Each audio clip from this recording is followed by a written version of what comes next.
masters, and essentially the reason for starting the group was that we were looking at the sort of landscape of architectural practice that's available to graduates, and we were sort of noticing that not only were the conditions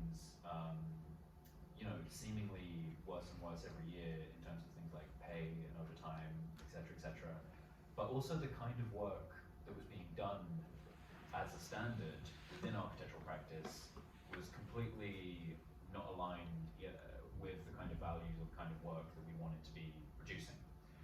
So FAF was basically a way of us to almost like kind of sense check with the rest of the world to be like, is this us? Are we crazy? Or is this actually kind of shit?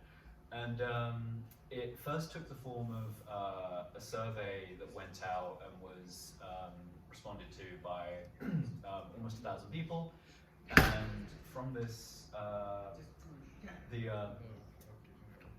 the reason why we decided to do a survey was that one of the ways that the platform acted originally was almost a bit like a sort of like a digital confession booth or a digital like space for solidarity, because we would be sent these kind of experiences that people were having in practice, and either they were kind of struggling with like exploitation or overwork or culture of businesses or university. We would share these on the story anonymously, and then we would inevitably get many people responding who felt the same way or had the same experience.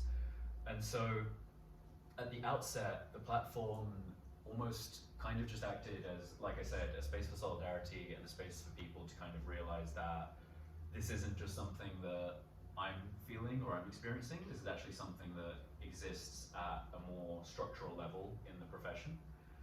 So we didn't just want this to be a space that like amplified problems, even though there is utility to doing that. We also wanted it to be a space where we could actually try and figure out how to organize and address these problems. So we sort of took all of the feedback we were getting from people in the form of communication, in the form of the survey that we put out, and we kind of distilled all of this into an open letter. And you can see, so the open letter was based on a lot of like the sort of qualitative feedback that we got in terms of people's experiences, but also based on some more quantitative data that we got from some questions that we were asking. And probably, amongst a lot of, interesting things that we learned, like, have you ever worked unpaid overtime? That black areas, the majority of people saying, yes, I've worked unpaid overtime. Have you ever felt exploited by your employer in practice? That's a big yes as well. But the one that was the most solidly one-sided was the question of, do you feel supported by RIBA, or the Royal Institute of British Architects, of which all of this, almost 95% I think, said no. So this not only kind of gave us a good target for the open letter, in the sense that obviously it's clear that RIBA weren't doing enough to kind of demonstrate their value or demonstrate that they were sort of working with the interests of young people and architectural workers at heart. But also RIBA is quite a strategic target if you want to try and change things in architecture. Because if you think about architecture as like a regulated profession, well, it's regulated by the ARB, right? They're the ones that actually have the legal capacity to accredit an architect and to regulate the title. But as a sort of government extension, the ARB is very hard to sway, because they do things based on policy, they do things based on bureaucratic government processes. RIBA, on the other hand, is a membership body, which is able to set its own policy and set its own standards that practices have to meet. So the RIBA, on the other hand, is a lot easier to try and leverage and influence, because, like I said, they aren't really answerable to like a higher body or anything like that. They get to have a certain degree of autonomy. So from this letter, we created a set of demands that were distilled from these bits of feedback and this data that we got, and amongst them there were things like demanding an end-to-end paid overtime. So REBA has something called the Code of Charts of Practice. So if you're a Charts of Practice, you have to, in theory, abide by all of the standards of Charts of Practice. And so one of the things that was in this letter was a demand that said that REBA practices need to ban unpaid overtime. And there was other demands about having greater accountability for the architectural assistant process. So right now, if you're an architectural assistant, theoretically you're still a student, right? You're still a student learning in practice, but there's very little in the way of like accountability or control mechanisms to actually ensure that you're being delivered any kind of substantive education while you're in practice. And so what ends up happening is that a lot of graduates end up as just kind of filling a low-paid, cheap labor role without actually getting much in return. So all in all, this was the sort of first big thing that we put out as a group, and these were the kind of demands that we were making of REBA. And surprisingly, even though as a group, I think we were quite small at the time. We only had about like 500 people, I think, following the page, and yet we ended up getting over 1,800 signatures for this open letter, which was kind of the thing that not only sort of, I guess, began the snowball of Future Architects Forum as a group, but also meant that the REBA then could not ignore it, even if they'd wanted to. So we ended up meeting with REBA. They ended up actually agreeing to implement the terms that we put out. And you can even, if you Google it, you can actually find REBA have published on their own page that they're going to do all of these things, that they're going to consult on banning unpaid overtime, they're going to bring in more accountability for practices. It's on the REBA website. But as is not uncommon for institutes like this, they spoke ambitiously but then under-delivered in practice. So after about a year, there you go, you can see every single name now. So after about a year, we got to a point where we realized that they didn't have much of a incentive to actually follow through on this. So we realized that if the people who are in the REBA right now weren't going to kind of act with the urgency that we needed, then we needed to get new people in REBA. Fast forward to today, or last year I suppose, and that kind of came to very sudden fruition when we, alongside the section of architectural workers, the union, Architect Climate Action Network, student organisers from inside the REBA itself, we organised a kind of collaborative grassroots campaign to elect a new president of the REBA who was a worker rather than an employer. Because in the entire history of the REBA, as far as we were able to find, every single president had been an owner of a company or a director, not a worker. And so this obviously steers the interests and the direction of the institute in terms of the position and the motivations of the kind of people at the top. So we ran our own sort of internal election process, where we ran our own hustings. We had 4 people put themselves forwards to run who met the eligibility criteria of being a worker and being aligned with our values. Of those 4, Moira won from a sort of open voting process that we hosted. Then he went forwards to run in the real REBA elections, and what was quite shocking to us at the time, he won that as well. And yeah, he's now in office, and there's maybe a good chance that you might have seen him in like gold medal announcements or anything like that. But yeah, he is the first architectural worker to be REBA president, the youngest REBA president, and the first black man to be REBA president. So a result of a kind of broad grassroots organization, was able to kind of unlock a sort of like leverage point in an institution that a lot of people I think will argue has been very much in stasis for far too long.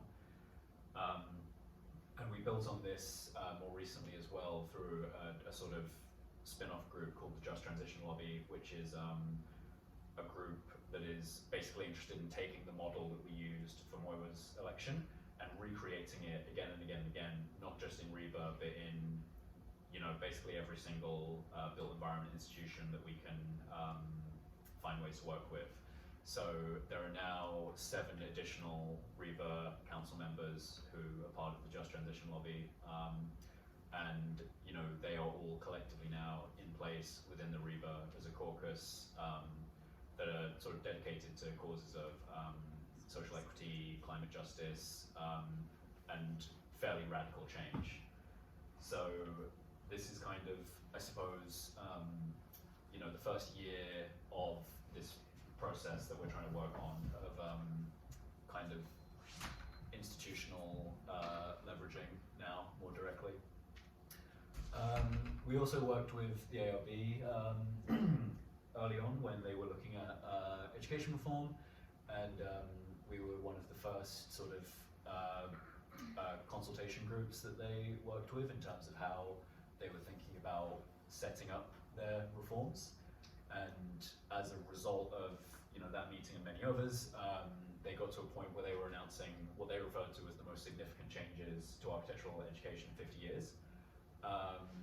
It was essentially the kind of gist of their ambition was to look at ways that you could take the part 1, 2, 3 process and make it far more accessible and far less exclusive, because if we look at research from groups like the Fame Collective and many others, we find that the pathway to qualification is quite exclusive and quite exclusive along lines of gender, race, disability, etc. So this was something that the ARB were doing to try and combat that and make the pathway to qualification more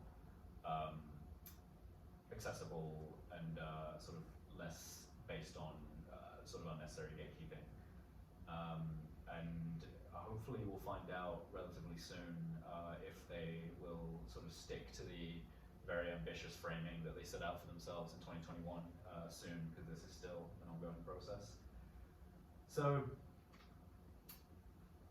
I think when I used to do lectures about FAF a year or so ago, I basically just used to just talk about FAF, and I kind of realized that as much as this might be interesting, it doesn't really address the bigger picture of like, why actually is this necessary, and why is it necessary that we don't just see this type of organizing as like a sort of fringe, activism practice, but as part of a larger shift in not only architecture, but the wider political economy that contains built environment practices and indeed every other aspect of life. And so I'm kind of more focused these days in trying to like paint the picture of like, why is this kind of thing necessary, and why is it necessary that we don't just do it in little isolated ways, but we try and do it in many, many different ways at every opportunity that we have. And I think one reason why so much more of this kind of work is happening now, like, ACAN started in 2019, the union was founded in 2019, we started in 2021. I think the reason why you're suddenly starting to see a lot more organizing and a lot more activism, particularly from younger people in architecture today, is because of something that I and many others have referred to as the proletarianization of architectural workers. And what this basically means is that architectural workers historically have existed at a sort of relatively comfortable sort of strata of society, and as the last sort of few decades have progressed, we've seen that kind of comfortable status be gradually stripped away to the point now where architects are very much embedded in the working class in a way that they might not have been 40, 50 years ago. And the reason for that is mainly down to these two folks, Ronald Reagan and Margaret Thatcher, and a little thing called neoliberalism. And I imagine most of you have probably heard this word before, but this tends to be one of those words that you'll hear all the time, but you'll never actually be like, what the hell does that really mean?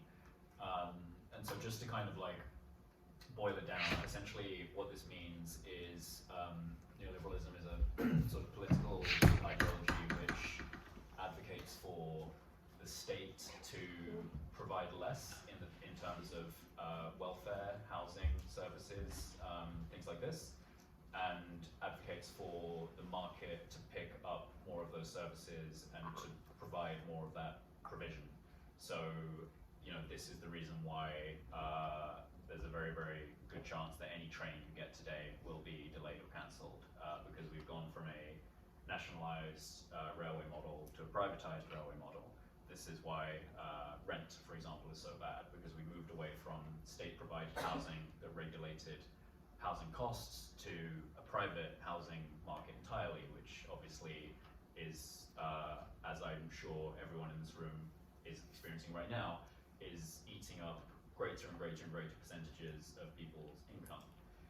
So in terms of what this looks like at a sort of government spending level, you can see how in the 80s when Reagan and Thatcher began to implement these really historically significant policies, these like historically significant neoliberal policies, that spending on public corporations fell rapidly. So this is something that has huge importance to architects, because architects would have directly benefited from this kind of public corporation structure in the provision of things like public housing, public bathrooms, public parks, loads of different amenities. So you can see that that spending drops off very rapidly, and then you can also see how in more recent years, around the sort of period of austerity, David Cameron, this is exaggerated even further when spending in the spending balance of local and central government becomes inverted as well. So suddenly, you know, a historical trend of local governments getting more funding to, again, provide services to people, that then is inverted, and far more spending begins to happen at the central government level, a more administrative, bureaucratic level that doesn't necessarily respond to providing services or things for people. So this is kind of what neoliberalism looks like in a sort of like way of government spending. It also has a lot to do with the state's relationship to labour. And I mean labour not as the Labour Party, but labour as in like workers and like organised workers. So this is a graph that shows union membership in the UK compared to income inequality.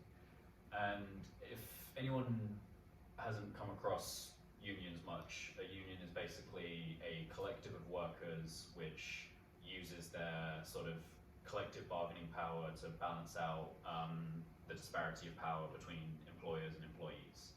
So, you know, if you go into your boss's office and ask for a raise, there's a good chance they'll probably just be like, no.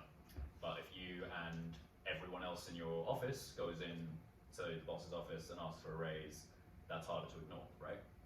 So essentially, a union is a formalized association of workers which tries to advocate for better conditions for working people.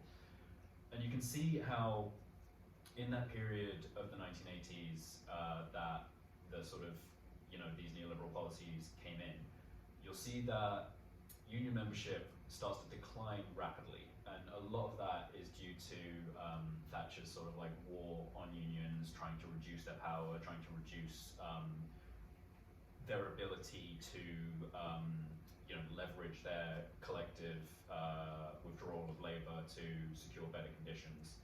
And you can see that as union power falls, income inequality measured in the share of income going to the top 1% increases.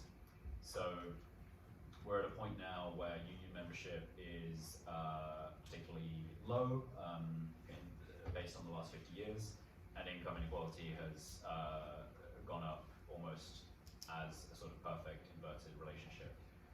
Obviously, it's not as black and white as this might make it seem, because a great deal of the reason for this rise of income inequality is also due to the other policies that I was talking about, things like commodification of services, commodification of land, so on, so on, so on. So it's not like these are the only two things you need to keep in your head, but they certainly are related factors. And then another thing that's really important to understand about this period as well is how sort of median income has changed under this policy landscape compared to how it has changed historically. So the main things to look at on this graph is this blue line here that says labor productivity, and this green line here that's median earnings, adjusted median earnings for inflation. And what you can see is that since the 1980s, productivity has sort of steadily increased, and basically productivity is just how much of something can you do in an hour. So this is for the economy as a whole, but if we imagine this for architecture, imagine you're over here in the 1980s, maybe you're using a drawing board and like rotary pens, then get towards like the 90s, 2000s, you might start using CAD, and then fast forward to the late 2010s, now you're talking about things like Revit, BIM, 3D modeling, and the practical impact of this change in technology is that it allows you to do more per hour than you used to be able to do. So you can produce more drawings than someone in the 80s could by a significant margin because of technology. So what you would assume is that as you produce more value as a worker, you would get paid more for that value, right? But what we've actually seen is that even though productivity has risen along that blue line, the actual median earnings have decoupled from productivity. And this is sort of like a noticeable disparity in the UK, but if you look at the equivalent graph in the US, it's even more pronounced. Like the decoupling of productivity and median earnings in the US is like mind-blowing. It's almost, median earnings in the US have almost stagnated since the 80s, while productivity has like skyrocketed. And what this means is that that extra value that you're generating through labor productivity, it's not going away. Like the value isn't just evaporating or disappearing. It's just not coming back to you in the form of income. So what we can read from data like this is that the value generated from labor is being less and less returned to labor, but is being directed elsewhere towards groups like investors, stockholders, employers, so on, so on, so on. And when we think about how these policies, when we think about how this like neoliberal policy landscape affects architecture in particular, I think this is probably one of the most clear examples of how these policies relate to the work that we do. Because in 1976, about 49% of all UK architects worked for the public sector. So that meant about half of architecture was funded by public money, ostensibly to produce architecture for the public good. Things like social housing, things like public parks, like I've said. Fast forward to today, that's gone from 49% to less than 1%. So within the lifetime of some of your employers maybe that you might end up working for, within their lifetime, architecture will have gone from a profession in the UK that was very, very much relevant and embedded in public life and in public spending and in the public interest, to today, where architecture is almost exclusively the domain of private spending and private capital. And public spending and public influence on architectural work is at an all-time low. So what this means is that you have a really interesting kind of like cultural condition in our profession right now, where the sort of like professional cultural memory always seems to sort of harken back to this kind of era of like literally white collar workers in a big kind of fancy office doing their professional services and being reasonably well remunerated for it. But the reality, of course, is that, you know, to identify as this type of worker, you're identifying as something that we sometimes call the like professional managerial class, or what's sometimes referred to as the labor aristocracy, which basically means that you are still a worker, but you're able to secure a larger sort of piece of the pie. You're able to secure a larger piece of the profits due to either like a strategic position in the market or regulation or something like this. And there are 6 conditions that people talk about as being markers of sort of like the professional managerial class or the labor aristocracy. Those are scale and regularity of pay. So how much do you get paid? Do you get paid by the hour? Do you get paid by the year? Do you get a pension? Prospects of social security? Conditions of work, you know, do you have to do sort of like back-breaking physical labor, or do you get to sit in a nice sort of like Herman Miller chair? Relationships with the social strata above and below you, so do you feel like your boss or your client are, you know, relatable to you, or do they seem completely disconnected? General conditions of living, so think about wider conditions of like housing costs, inflation, food costs, all of these things. Prospects of an individual or familial advancement. So can you look forward to future comfort? Can you look forward to future privilege in the work you're doing? So these are all things that in one way or another were more common, if not the standard, in a lot of architectural work if we begin to look back into the profession's sort of like cultural memory of the 20th century. But I think, as you know, many of us who have worked in architecture in present can attest to, these are not necessarily things that we can take for granted anymore. And in fact, a great deal of these simply do not exist in architectural work today. And this kind of means that even though for younger people in architecture right now, conditions are often quite challenging, the profession doesn't necessarily show that. Because if you look at you know, the most elite occupations in the UK, and this is measured in terms of like how many people in the profession are classified as privileged, and privileged here is defined as having one or more parent in a managerial position.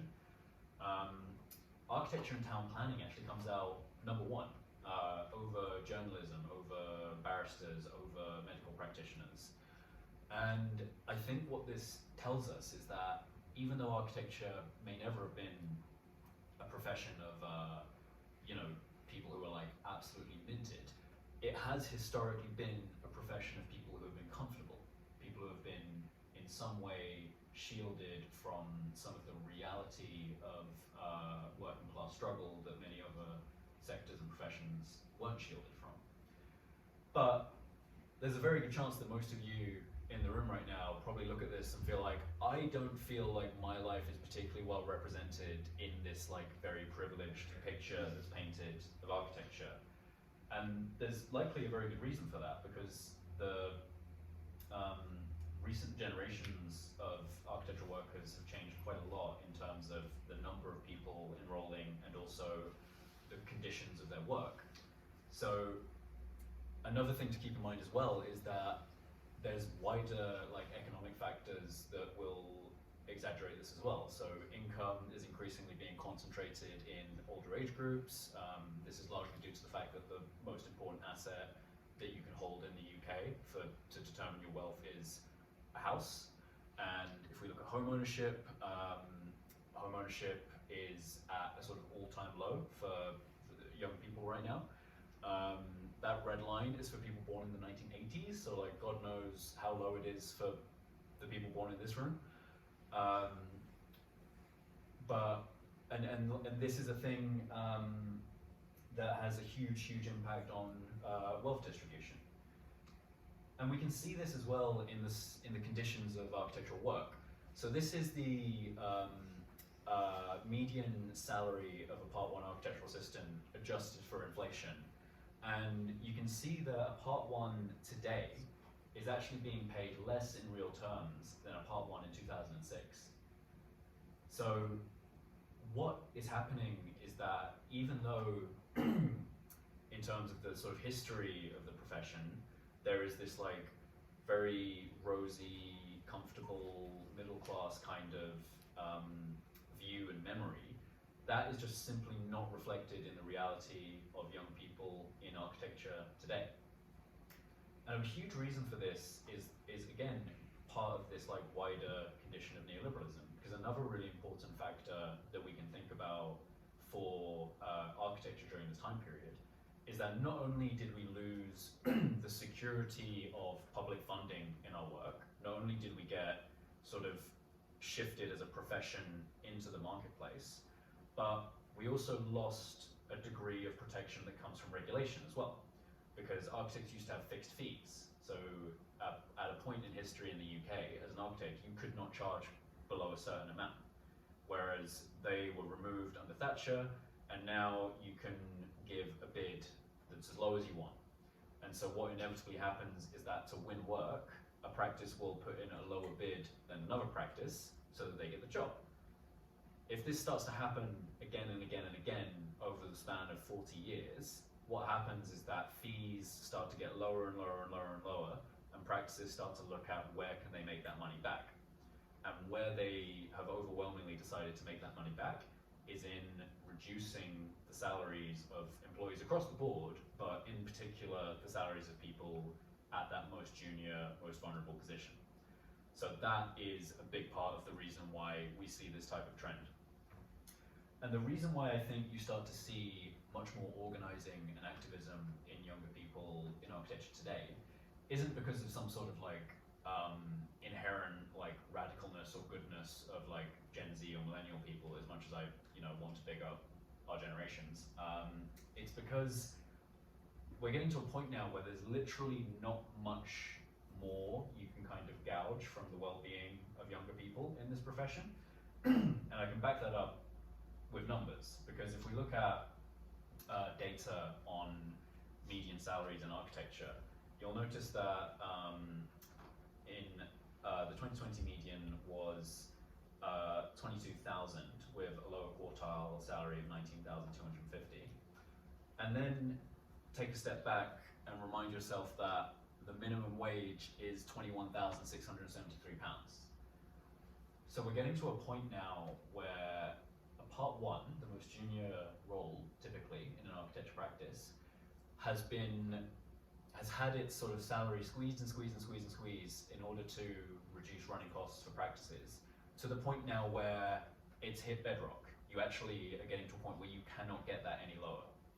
So this inevitably means that younger people are closer to the line in terms of things like housing precarity, in terms of cost of living, and that people are obviously pushed into organizing and more sort of radical views on how to address the situation.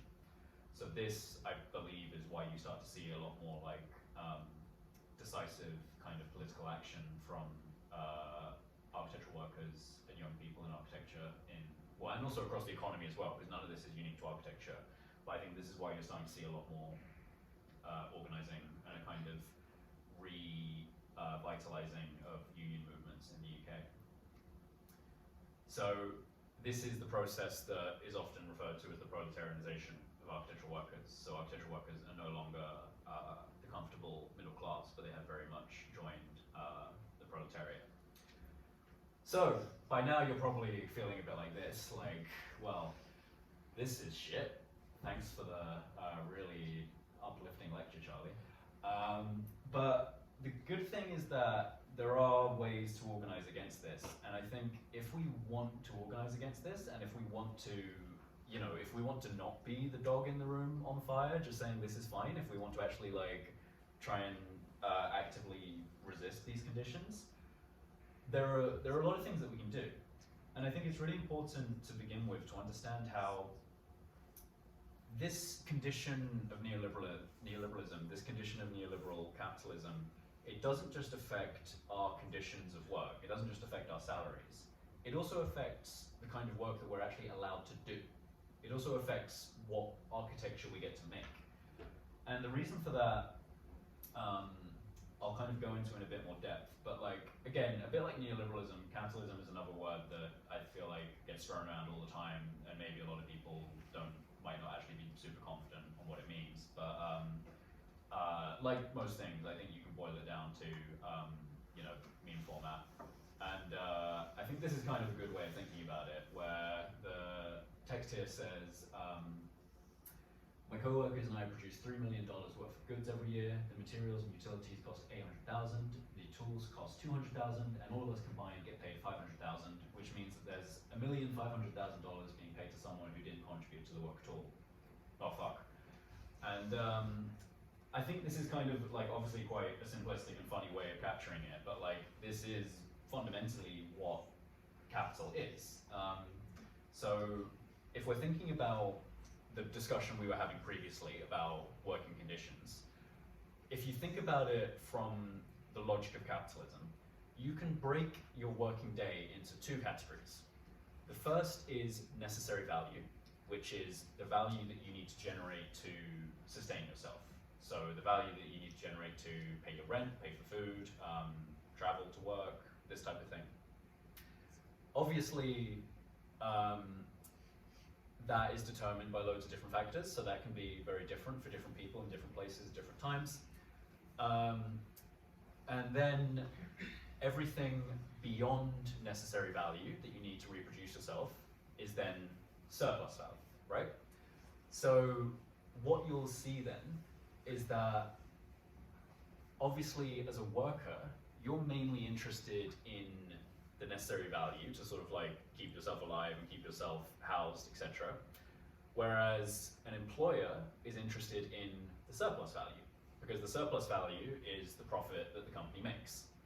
And you can sort of see the history of like the union movement and the labor movement in general as a kind of struggle between workers and employers to decide how this is divided. So how much of the surplus goes to you and how much of it goes to the employer. And the employer has certain strategies that they can put into practice to increase the amount of surplus value that they get. So one is that they can make you more productive, which means that you reproduce your necessary value quicker. So think about moving from all these types of technologies, from the drawing board to CAD to BIM. All of that means that you reproduce your necessary value quicker, and more of your day is surplus value or profit. They can also get you to work overtime. And if your working day is longer, that means more of your day is producing more surplus value. So this fundamentally is the very, very, very simple diagram that kind of communicates the contradiction of interests between an employer and a worker. And another way that we can start to think about this is in different understandings of value. So as a worker, you're primarily interested in use value because you sell the only thing you have, which is your labor, right? Your labor. So C stands for commodity and M stands for money. So you sell your labor for money so that you can pay rent, buy food, do whatever, get another commodity. So your logic, your way of thinking is primarily qualitative because you're interested in the outcome of a thing that you need qualitatively to sustain your life. If you're thinking about it from the point of view of an employer or a business or capital, you're actually coming at this the other way around completely, where you begin with money, you begin with an investment, and you need to buy something with that money, be that something that you're going to sell at a higher price, or be that someone else's labor so that they can work for you and generate value. That can be loads of different things, but the key detail is that you have to end with M prime, which basically just means more money than you started with. And another key distinction here is that whilst the commodity money commodity circuit is qualitative, this one is fundamentally quantitative because it's about getting a higher numerical value of money by the end of your process. So what this means then is that because employers and businesses dominate the world of architecture, because we're almost all in the market, we're almost all private practices, that means that this relationship, this quantitative relationship of MCM, dominates the logic of architectural work. And it doesn't just stop after one loop, of course, because once you've got your return on investment, once you've got your profit, in order to keep going and remain competitive, you have to throw that money back into production in order to continue the loop ad infinitum as a growing, successful business. So this is the relationship that primarily guides the majority of private practice today. And this is what we talk about when we talk about capital. So the difference between money and capital is that money is something that you can use just to buy something, right? Capital, on the other hand, is money or value that circulates, and in its circulation grows or accumulates. So something that profits, something that inflates an investment, that is capital. You buying your lunch, that is not capital, that's just money. And what we can start to see when we start to distill our way of analyzing architecture in the built environment to this lens of thinking about capital, we can start to see different built environment outcomes that are directly tied to different types of capital. And we can start to generate a sort of understanding of what it means to participate in a capitalist production of the built environment. And so to give you some tangible examples, I'm going to talk about two really popular typologies of building that you see all over the place right now, all over the AJ, building design, Dezeen, you name it. So the first one is based on a kind of capital which is the development of industrial capital. So industrial capital is basically things like factories, warehouses, places that manufacture the goods and products that you use. Over the last 100 years, it's become cheaper to move that type of production to the global south because there's less worker protection and you can pay them less and you can exploit them more. So capital has shifted production out of places like Birmingham and Coventry and to places like Vietnam, China, India. And that's because it's a purely quantitative exchange value analysis that they can make more of a profit by moving production to those places. What that means is that industrial production in the UK now is almost very, very non-existent compared to where it used to be. And so the function of cities has changed enormously. Cities used to be primarily places for workers to live, right? So that they could do industrial work. But since that has become a redundant use, since industry and production has shifted elsewhere, now we have a condition of gentrification in almost every UK city, because now housing isn't primarily used as a space to house workers for industrial capital. It's now a space to think about speculating on real estate, like it is like any other kind of investment. And the outcome of this type of capital is very, very consistent and very observable. And one outcome of that is a typology that I like to call the edgy kitchen extension. So this is a kind of project that you see all over the place. This is almost like every small practice you ever see in the UK right now. This is probably the kind of work that they're doing. This is probably the thing that every small practice award is going to get awarded for, and they often tend to be these ex-industrial terraced houses with an edgy extension put on the back of it. And the reason why this is so consistent and the reason why this is such a predictable outcome of architectural work is because of that development of capital that we can look at. So this fundamentally is something that we see really, really often because of that condition of capital which is guiding private practice. And as much as this is a sign of gentrification and this is a sign of the commodification of land, we still talk about this as being sort of like real capital, because at the very least, these designs, they still have a use value to them, because they are well designed, they are like well built, they are nice places to live, so they have a use value to them. That's not the case for the next typology I'm going to show you, which is based on a different kind of capital circulation, and that is what I alluded to previously, which is the commodification of land as a sort of like stock that you can speculate on. So this is a graph that shows the history of like land value since the 90s, and you can see that land value in the UK has skyrocketed, and if you have something overlying that land as an asset, that provides sort of greater security, and that can also be the sort of like key to inflating land value. So you start to see a different relationship of capital where the creation of a building isn't done to create a useful building, but it's done to inflate land value, to trade and profit from the land system.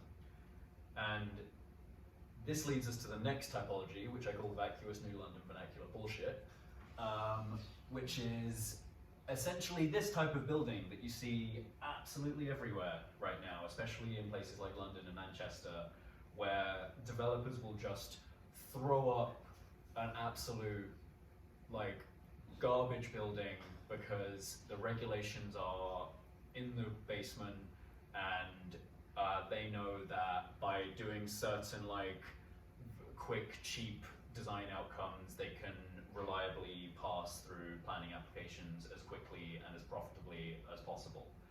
So you start to see this type of building popping up in all kinds of cities.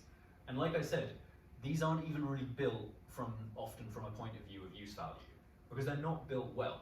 Like, this is an example of a building that after less than 2 years of being completed, the fake bricks that were plastered onto the outside of it are already falling off. And you see, again and again and again, you hear stories about these like either new build houses or new build towers, and them being less than 5 years old, but having mold, damp problems, terrible energy efficiency, terrible health outcomes. And like I said, that is because these are not built to be lived in. They're not built to be homes. They're built to be vehicles that inflate land value. That's why they're built. So they have a complete disconnection from use value as a concept behind why they're produced. And that's why we sometimes refer to this as fictitious capital, because it's actually divorced from any sense of use value. And this is why we have things like housing bubbles, this is why we have things like market crashes, is because the representation of value becomes so far disconnected from the provision of actual use value, actually socially useful outcomes. So this is the type of thing that leads to like housing bubbles and market crashes. So I think often it can kind of come across when we have these sorts of discussions that there's like two paths that you can go on as an architect. Like you can go and be like a kind of creative artisan, or you can go and be like a bad developer. But I think hopefully from the two examples I just gave you, you can kind of get a sense that like neither of them are really great. Like both of them relate to circuits of capital and exchange that are rooted in extractive social conditions. One is just slightly more brazen than the other. But the thing that should be at the forefront of our minds when we're having these conversations is that we're not doing this kind of work in a vacuum, and the need to change is not just a social need, but is actually also a planetary and an ecological need. And so this is where we come to the title of the lecture of An End of Architecture, because we're at a state now where the condition of planetary boundaries and ecology is becoming so rapidly destroyed that the way we practice is actually completely untenable in any kind of scientific sense. And this is probably like one of the most important graphs that you can look at to understand the problems that we're facing today, because it shows a relationship between value as it's measured by GDP, gross domestic product, and carbon emissions and material extraction. So every capitalist economy in the world right now measures its success by GDP, gross domestic product. A country can inflate its GDP by making more, buying more, selling more, and that means that as GDP rises, so too does carbon emissions, because you're doing more production, and material extraction, again, because you're doing more production or buying or consuming.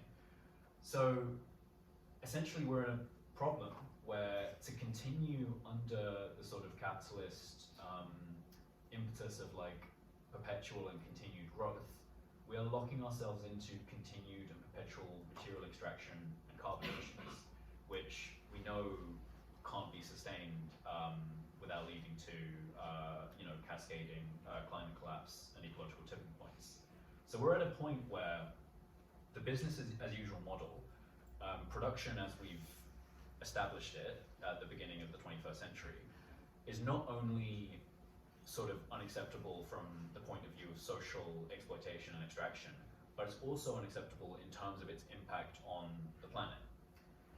And to give an example again of how this relates back to architecture, let's take a deep dive into like one material, just one material. Let's look at the 5 most extracted natural resources, and let's zoom in on the second most extracted natural resource, which is sand. 75% of sand that is extracted goes into concrete production. Concrete is the main material that we build everything with. Infrastructure, buildings, you name it. It's so 75% of the sand is something called construction grade sand, which is like not the sand you find at the beach, but it's sand that has a greater sort of like angular surface, so it's a better bonding agent. Some academics are predicting that we're consuming this finite resource at such a rate that we're going to deplete natural reserves by 2050. So we're at a point now where it's entirely feasible that within our lifetimes, concrete, the go-to material for nearly every architect and developer, becomes no longer feasible. So yeah, sorry Tadawanda, no more edgy concrete churches. And another thing to keep in mind is that this kind of extraction is not equitably conducted as well. So this is a map that shows the world's sand imported in 2019, and you can see that the ones consuming the most sand, the ones doing the most development through the creation and the utilization of concrete are global north countries. So Europe, the US, China. And what this means is that the destruction produced by material extraction and climate collapse is universal, it affects everyone, but the benefits are almost exclusively to the global north. And what this means is that the way that we're doing architecture right now, the way that we do material procurement under capitalism, is fundamentally reproducing colonial disparity and exploitation.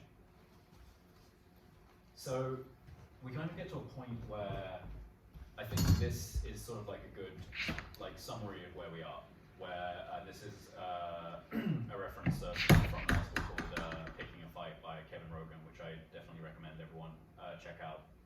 And it says, the only alternative to the predatory overconsumption of finite resources is to utterly subordinate the practice of architecture to the betterment of human lives by force if necessary. Of course, architecture already is dominated by the master of capital, which gives it form, an ethos, a way of acting.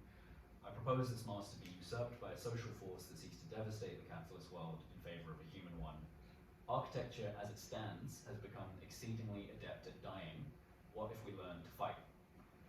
And so that brings me on to the final part, how to fight. And as we've discussed, and probably won't come as a surprise, a lot of this is about thinking organizationally. But I think also, from your perspective as students, there's a few things that you can do right now to almost dispel some of the kind of tools that people use to keep you ineffective or to keep you complacent. And one of these kind of like, recurring myths that are like weaponized against you is this idea of like architecture as a calling, or like almost like something higher than work. And I highly recommend everyone check out this article on failed architecture by Marissa Courtwright called Death to the Calling. And essentially, the article lays out all of the ways that universities, practices, whoever, use this idea of architecture as some kind of like higher, like special thing as a way of disconnecting you from it as work and something that you should treat as work. And she has a really, an example in there which I really love where she talks about how one way that this is done is how you never see an architect call what they do a business or a company, right? It's always a studio or a practice or an atelier, right? It was never a company. No, it couldn't be a company. And so that obviously is just a way of like veiling the sort of like economic reality of what architectural work is. If you kind of get past this point and you're thinking like, yeah, I get it, I know that architecture is political, I'm on board, I'm with you. I think the next really key point to get is that while, yes, all design is political, not all politics is design. So another thing that's really important to understand is that there is a limit to how you can operate politically as a design practitioner. If you want to build social housing, if you want to build public housing, you can't design your way to that. You have to operate in a political capacity to shift the political economic conditions and policy conditions to a place where public housing is something that will be funded and resourced by a state, right? So it's not about saying that design, we shouldn't think of design as political, or that we shouldn't try to design with political agency, but we also need to understand where do we need to go beyond just being design practitioners and also think of ourselves as, political agents and citizens in our own right beyond design practice. So yeah, some easy ways to kind of, do this and actually like try and organize against some of these conditions I've spoken about is to join a union. So SOAR stands for the Section of Architectural Workers. They used to be part of UVW, but now they've joined Unite, the union. You can also join ACAN, which stands for Architects Climate Action Network, who are also doing really great grassroots organizing, specifically with a focus on climate.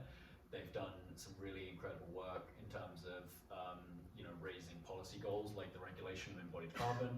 They've spoken in Parliament, they've been consulted at all sort of levels of power, both in the UK and beyond, even though the fact that, like I said, as an organisation, they're only 5 years old, which I find really incredible.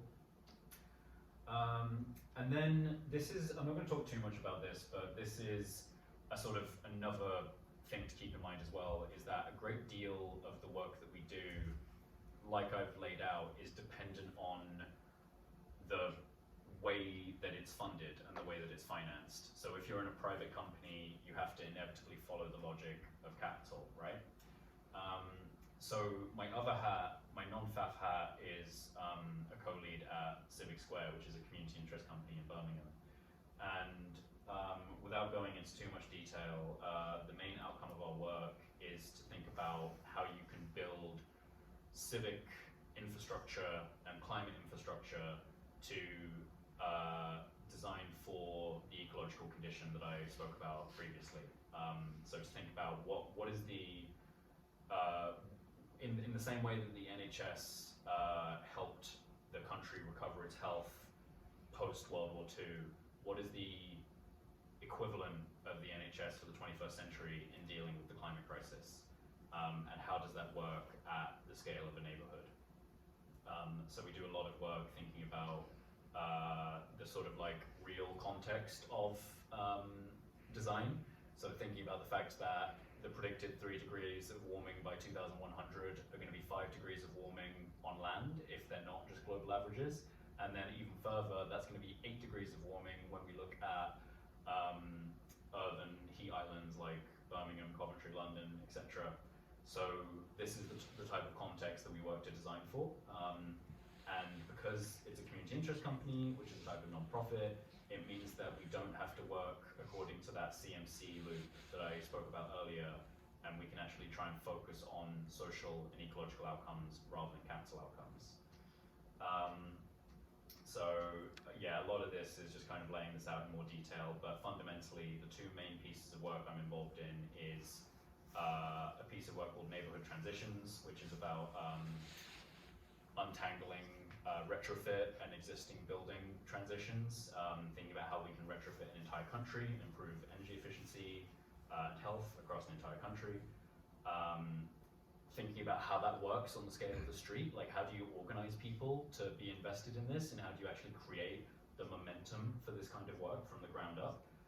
And the other part of the work we do is, and a lot of this is also about dealing with policymakers. So this is a map that we made to show how poor housing spins out in terms of its costs to public bodies, regardless of whether they spend on retrofit or not. So if you don't spend on retrofit, you have poor health outcomes, you have exaggerated inequality, you have exaggerated infrastructure costs.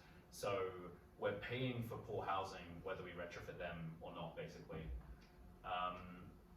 And then the other bit of work is a project called Public Square, which is looking at like what are the actual like sites of infrastructure that are needed in this wider built environment transition.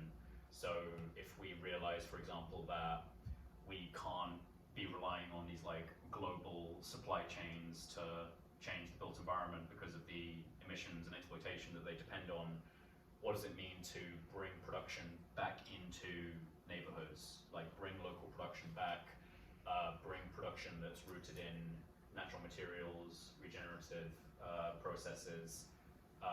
What does that look like as an actual site? And that's what we're trying to build in a retrofitted warehouse project, of which these are just a few visualizations. And we're working on this with Architecture 00, Archetype, and Material Cultures. And so I show you this to also show you that like there are other ways that we can do design. There are other ways that we can do architecture. It doesn't have to be the business model that we're currently overwhelmingly dependent on. If we organized at such a volume that we were able to shift policy, shift the political economy, we could move things in a direction where the primary outcomes of our work were not profit, land value, capital, but rather they are social, ecological outcomes, and actually making sure that we're not only mitigating the